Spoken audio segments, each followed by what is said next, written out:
What's good, YouTube? It's your boy King Leo, and today I'm bringing you guys the first fantasy football content on the channel.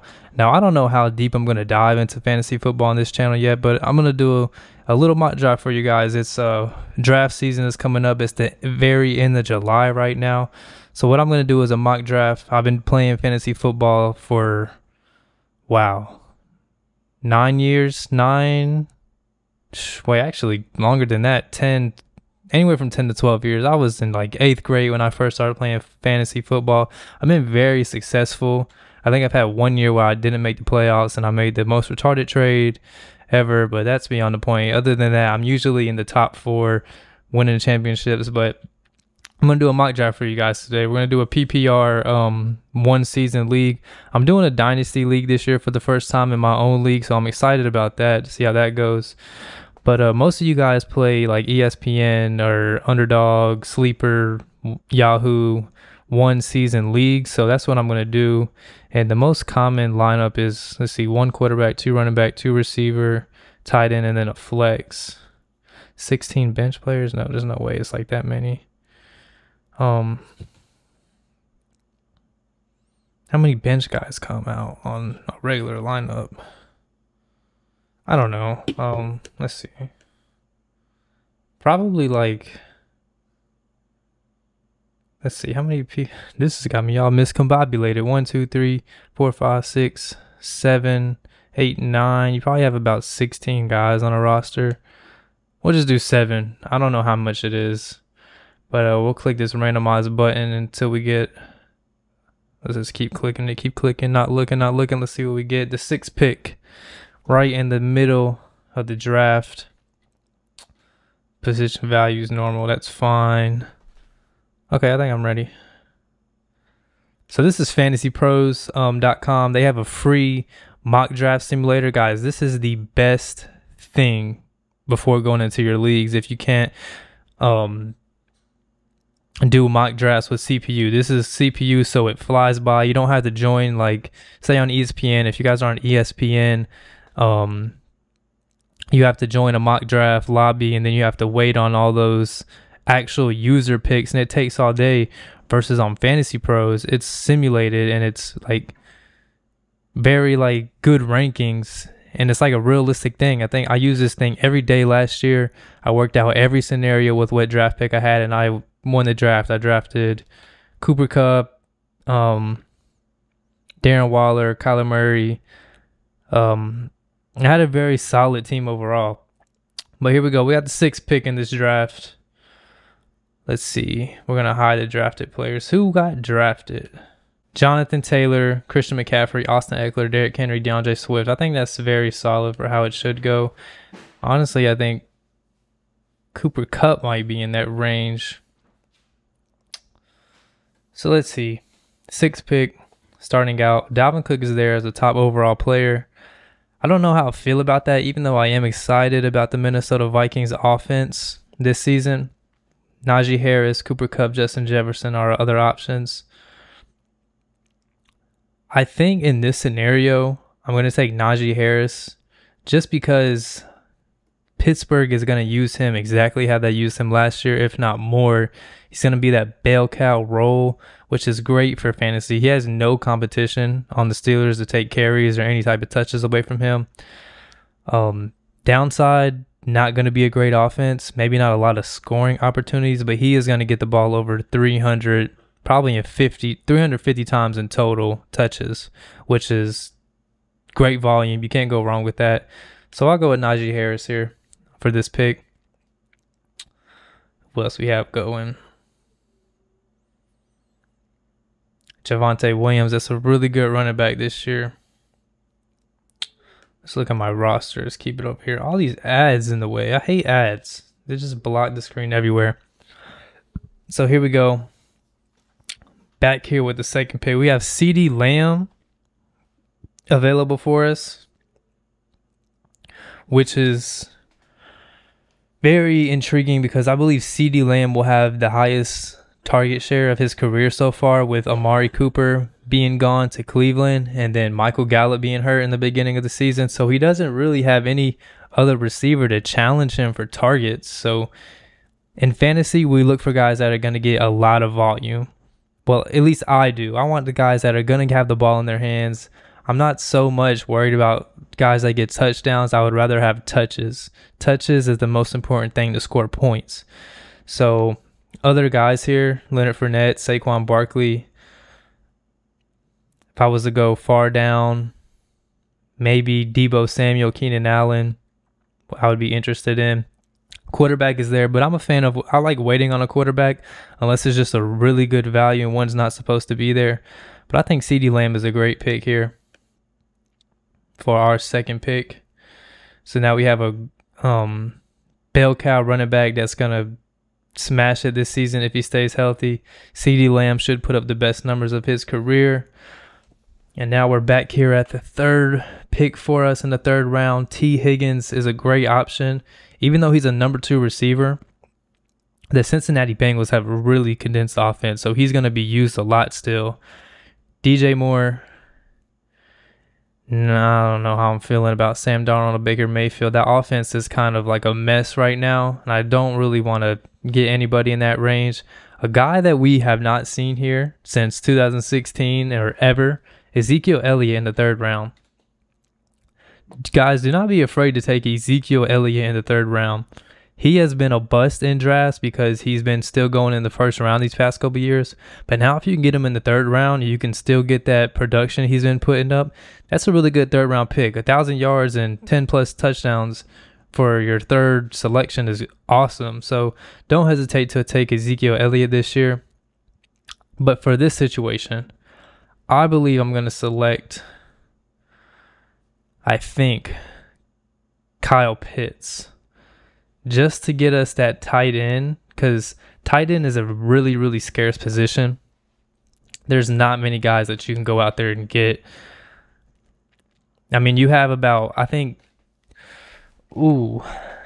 maybe 1, 2, 3, 4, 5, 6, 7. I think tight end goes 7 deep, to where you can say that you're solid at tight end, and that ends at Hockenson. You got Mark Andrews, Travis Kelce, Kyle Pitts, George Kittle, Waller, Schultz, Hockenson, and then I think that's where the drop-off is. So to really solidify that tight end position and always put us at a matchup advantage versus our opponents, unless they have Travis Kelce, obviously, Mark Andrews, I'm going to take Kyle Pitts here. We'll roll with that. I like it. I like it. I like it. This is a very similar strategy that I went with last year with the 6th pick that I had. Now this right here is very interesting because I see lots of guys that I would like to have. I would love to have Brees Hall, love to have Justin Herbert, love to have Mahomes, love to have Cortland Sutton. It's just the direction that I want to go. Now, a lot of those guys will probably be gone by my next pick. Brees Hall, rookie running back, picked in the 2nd round by the Jets. The negative about him, first of all, he's a great prospect. He's a great runner, a great playmaker. He can do it all as a running back. Why I'm not going to pick him here is because it's the Jets offense. And also Michael Carter is there, but I don't think it's going to be really split. I think Brees Hall is going to be taking like 65, 70% of the touches because of the draft capital that they put in him and also just the talent that he possesses. But the Jets offense is not going to be primed to put up that many points, I believe. I think they'll be better this year, but I don't think that there's going to be that many scoring opportunities or time that they'll be on the field for him to be really, really effective in fantasy. But if it's a dynasty league, take Brees Hall, trust me. Justin Herbert, locked to throw for at least 4,500 yards, probably 5,000. Mahomes, same thing. He did lose Tyreek Hill, so we'll see how that affects his play this season. Still generational quarterback, great for fantasy. Cortland Sutton, this is a guy you guys want to get in your draft. He had a breakout year 2 years ago. He was hurt all of last year, I believe. I think he was hurt last year. Correct me if I'm wrong in the comments. And now he's going to play with the best quarterback that he's played with in his entire career. And he's just a great talent overall. Let me fix my mic here. It's falling down. Okay. But, man, I think just to give me that Matchup advantage. Pick players at scarce positions. Quarterback is, you can wait on quarterbacks, but you have those top tier guys, Josh Allen, Mahomes, Herbert, that are going to put up numbers week in and week out. So I think that I'll go there for this pick because receiver is deep. It's always going to be deep. I do need another running back, but for this pick, we're going to go with Justin Herbert. I like how this team is shaping up. Okay, so next pick here. I believe I have to go running back. Josh Jacobs is the number one player on the draft board here that Fantasy Pros has. But I'm not really too big of a fan of his this season. I mean, the offense should be better with Devontae Adams being there. But Josh Jacobs, he's wearing down. He has lots of injuries. He's limited in pass catching scenarios. So I don't know how I feel about that versus Elijah Mitchell, who I'm looking at right here. Phenomenal rookie season last year. Very solid runner that I think we did not see. I think he's only going to elevate his play this year if he can stay on the field. Because San Francisco, and it's not about injuries with him, but San Francisco, Kyle Shanahan always seems to find a new running back that can do the same thing, and they just play whoever has the hot hand. I do think I'm going to pick him because Deebo Samuel is also not going to take as many carries as he did. A.J. Dillon is another target, but he's going to be kind of in a split backfield. I think it's Elijah Mitchell has a lot of potential. He should get 1,000 yards again this season. So we'll go with Elijah Mitchell here.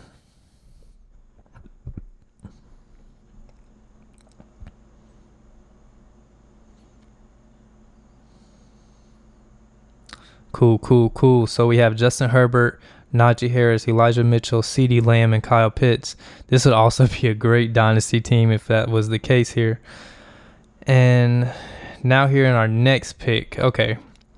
So I'm looking at one name, Michael Thomas. Obviously, we know like the last 2 seasons he's been hurt, and we don't really know what he's going to give us this year. But I've seen training camp videos of him the past couple of days, and he looks really solid. But is he going to be that same offensive player of the year, Michael Thomas, that we know and that we've seen? I don't know. The only battle that you're fighting here is that potential worth this pick right here? Versus I could get a guy like, wow, who even is a receiver here? Juju Smith-Schuster, Allen Robinson. I'm going to use Juju as an example. Juju Smith-Schuster is going to the best situation he's been in. He has Patrick Mahomes as quarterback. He's going to be a slot guy in his natural role.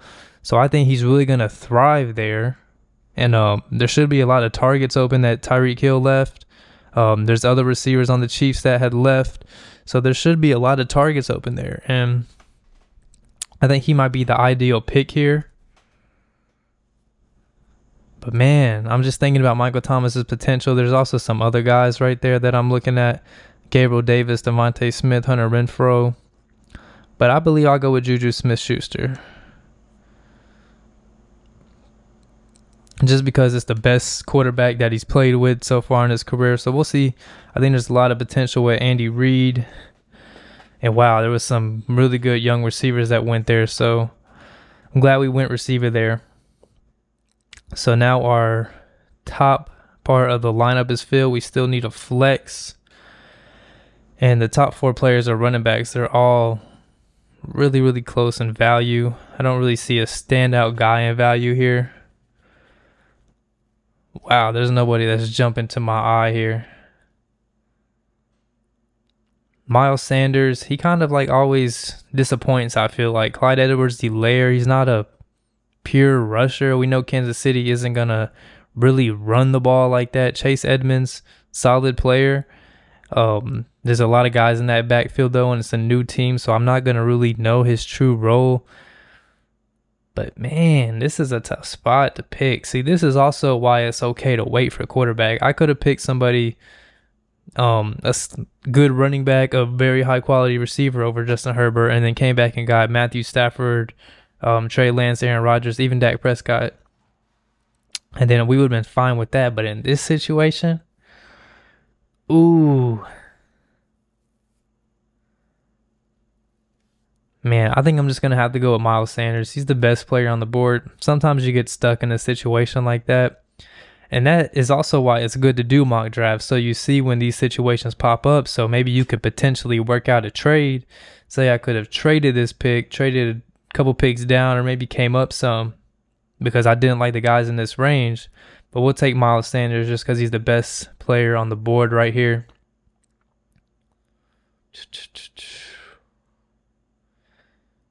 Okay, and Kareem Hunt is still there even. Man, this is kind of the dead area of the draft. I don't really like this spot. Man, oh man. Cordell Patterson is interesting. Phenomenal year last year. But I do not believe that he's going to repeat that same performance. I don't think he's going to get the same exact amount of volume that he got. Also,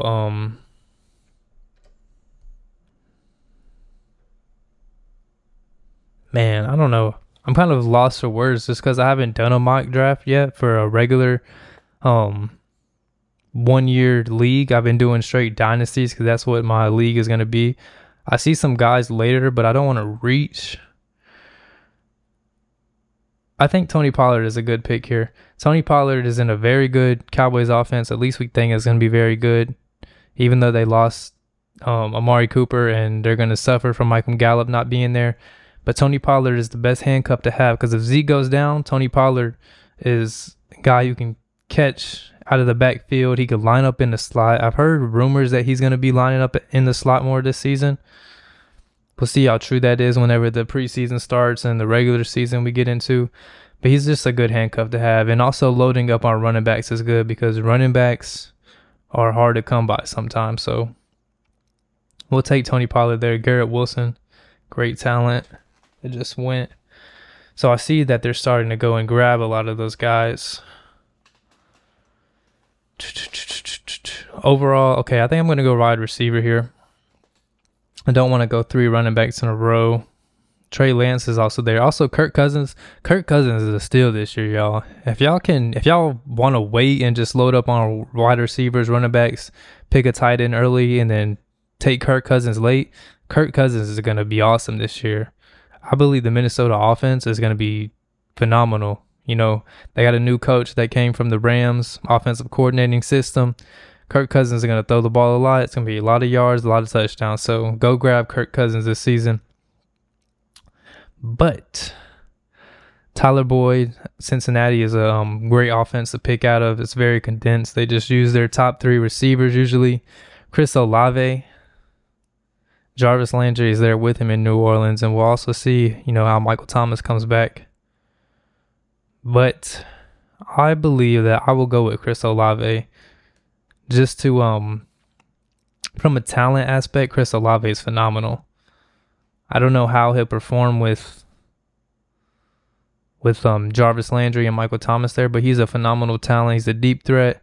I think he brings something to the Saints offense that they will utilize for sure. And he has a lot of potential as a player. If it's a dynasty league, go draft Chris Olave. But we'll take him for here. James Cook. Oh, I wanted him. I did not want to reach though. James Cook went. I was hoping to get him with this pick. Okay. You know what, right here, I think I'm going to do it. I just spoke a lot about Kirk Cousins. And then we got guys like Trey Lance and Derek Carr. High ceiling guys. Derek Carr having his college teammate Devontae Adams, the best receiver in the league, back. Trey Lance, the potential of him playing in a Kyle Shanahan offense with his rushing and also passing ability. But I think I'm going to go safe, and I'm going to take this veteran Kirk Cousins and this very, very high ceiling Minnesota offense that we're all expecting. So we'll take Kirk Cousins as a backup quarterback just in case anything happens to Justin Herbert. Even if Kirk Cousins is balling, somebody else's quarterback gets hurt, we have some trade value there. Tim Patrick, great guy to go target this year. Still see those quarterbacks available. No need for me to go 3 quarterbacks though. So we'll shift over to another position. What are the tight ends here? Freiermuth, Cole Kmet, Dawson Knox. Dawson Knox, I love. Go Go grab up some Dawson Knox this year. Just because of the Bills' offense. I think I'm going to take him here. You want to take pass catchers or running backs, just players overall that play in good offenses, like the Bills' offense, like the Chiefs' offense. Just get those guys that are going to be able to have more scoring opportunities and, touches, teams that are going to stay on the field. Go grab those guys. Okay. There's actually a really good selection of tight ends going in these rounds if you guys wanted to get tight ends in the 11th, 12th round. Noah Fant, Irv Smith. I like Irv Smith a lot. So this is a interesting position here. Have there been any defenses that went? No defenses yet. So here we are. Sorry, I had to take a break. Y'all had to run and do something really quick. But let's take a look at our team. I think it's coming out really solid overall. We have a lot of flexibility going on. I think with this pick, I like a lot of the tight ends here, but I'm going to go with probably Gus Edwards. Gus Edwards is a guy in an offense that runs the ball a lot. Baltimore is a solid, pretty good offense, and they run the ball. So, of course, I'm going to go with running backs in that offense. He's the number 2 guy there behind J.K. Dobbins. Hope J.K. Dobbins has a good season this year. Hate that he tore his ACL. But we'll go with Gus Edwards in that running offense. So I have a good amount of running backs. I think I have 5 now. So I don't really want to hit on running back too much now. We have our backup quarterback. Get these ads out of my face. Okay, so I think once you get to this position in the draft, you have to look for high ceiling guys.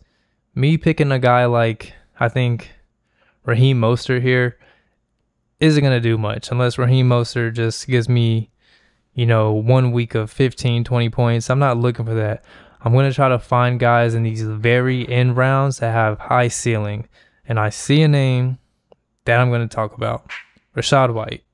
Rashad White, rookie running back in Tampa Bay. What does Rashad White, damn, I can't even say right. What does Rashad White do really well? Rashad White catches the ball phenomenally. Think about running backs that played with Tom Brady. James White.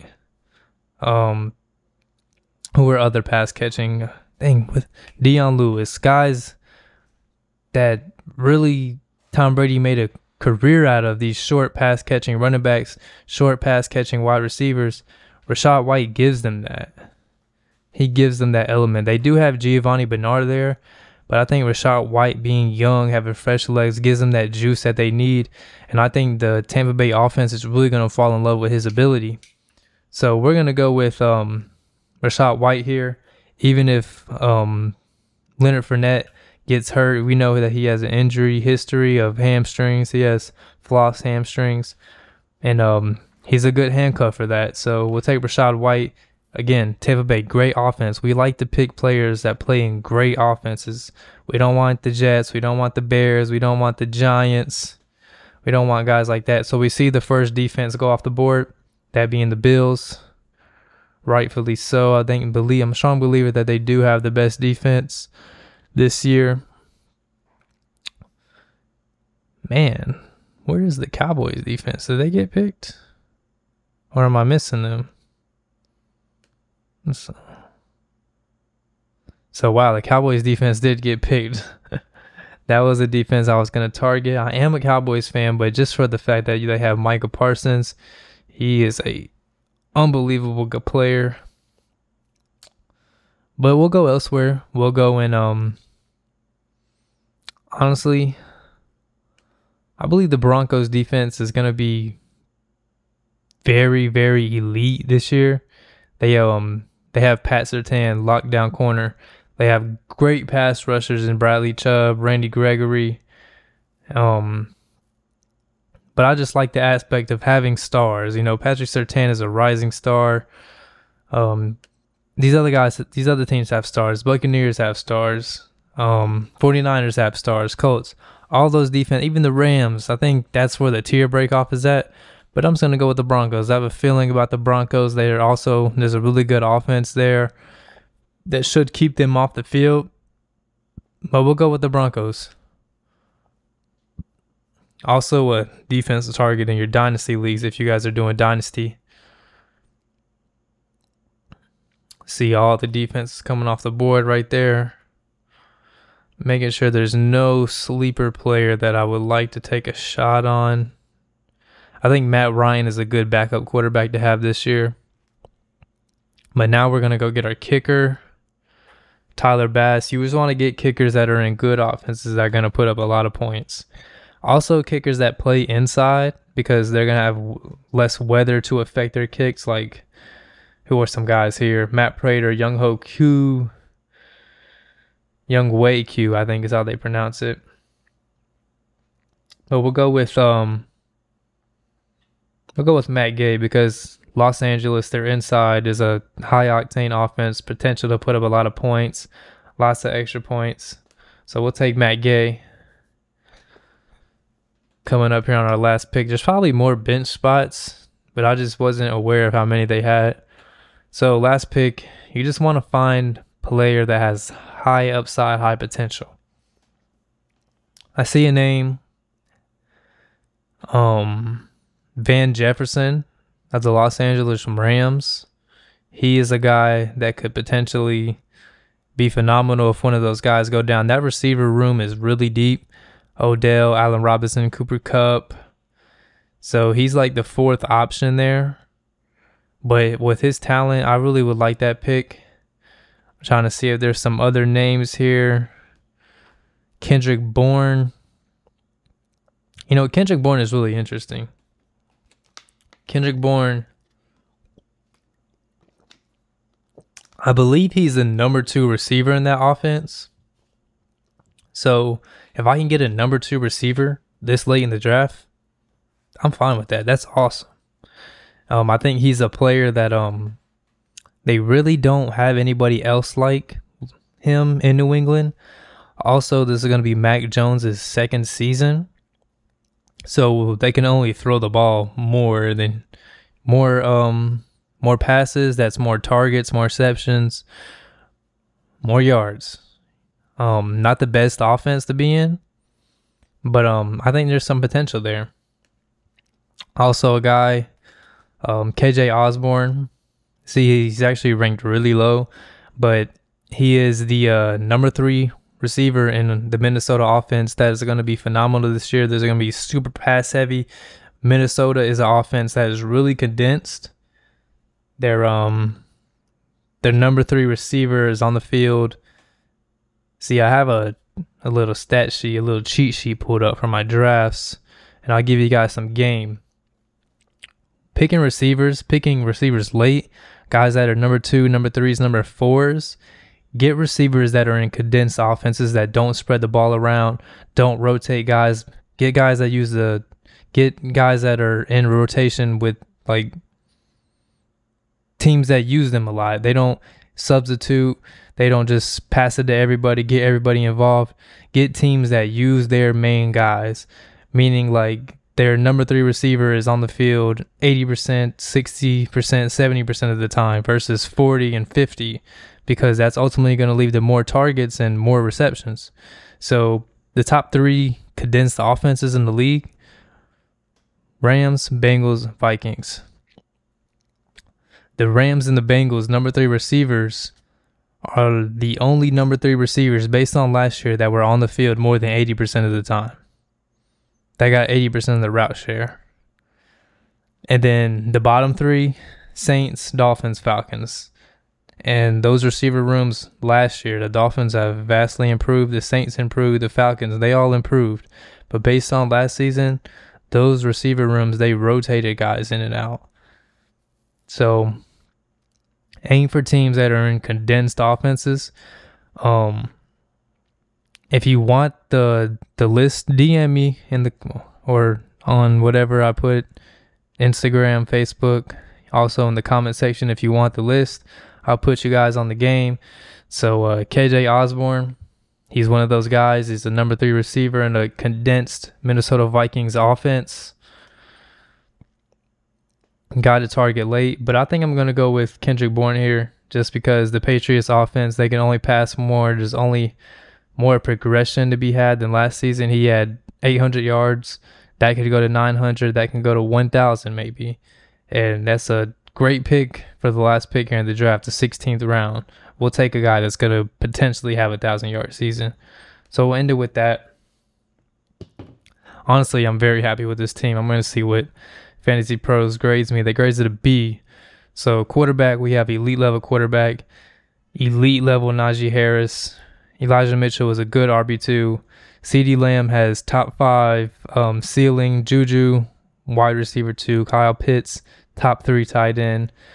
Other than that, we got a great balance on the bench of high ceiling and solid. Like Kirk Cousins is going to be a solid backup. Dawson Knox is going to be a solid tight end and a good offense. And then we got high ceiling guys like Chris Olave, Rashad White, Tony Pollard. I like this team. This is a good team. I would feel very confident going into my league with this team. Again, guys, this is Fantasy Pros.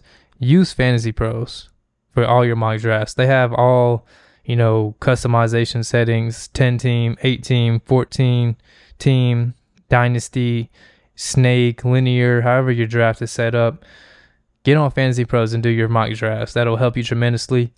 But I think we're going to have more fantasy videos coming. We'll see how this one does. But anyways, if you guys made it this far, thank you for watching. I appreciate it so much. I hope you have a wonderful rest of your day and have a good one. Peace.